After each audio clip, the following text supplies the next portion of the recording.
पाकिस्तान इस वक्त भारत के साथ जंगी सूरत हाल से दो चार है। दूसरी जानिब पाकिस्तान तरीके इंसाफ का जो सोशल मीडिया है उसकी शदीद ज़रूरत है इस वक्त पाकिस्तान आर्मी को। अब हमने देखा कि जब यूके एम्बेसी में वहाँ पे इंडियन ओवरसीज़ आए तो उनके मुकाबले पे पाकिस्तानी ओवरसीज़ आगे खड़े हुए। अगर ये पाकिस्तानी ओवरसीज़ पॉलिटिकली चीज़ों को देखते तो शायद वो ना आते, लेकिन अब ये वक्त की ज़रूरत है कि इमरान खान और मिलिट्री एस्टेब्लिशमेंट ये मिल के पाकिस्तान का मजबूत बयानिया पूरी दुनिया में सुनाएं। और इसको लेके काफ़ी सारे लोग कंसर्न हैं।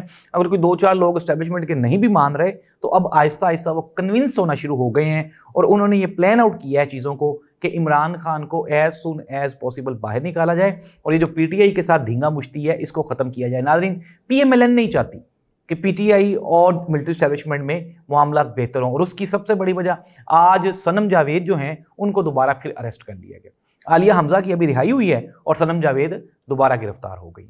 तो नाज़रीन, ये है पाकिस्तान की सिचुएशन और सूरत हाल। एक तरफ तो पीएमएलएन वो ये चाहती है कि पीटीआई और एस्टेब्लिशमेंट ये आपस में एक दूसरे के साथ टकराते रहें, लड़ते रहें, और दूसरी जानिब पीटीआई और जो मिलिट्री एस्टेब्लिशमेंट की जो सीनियर क़यादत है वो ये चाह रहे हैं कि as soon as possible Pakistan के वसीतर मुफाद में इमरान खान और मिलिट्री एस्टेब्लिशमेंट में कोई मामला तय हो जाएं ताकि पाकिस्तान का ये जो मुश्किल दौर है इसमें से निकला जा सके।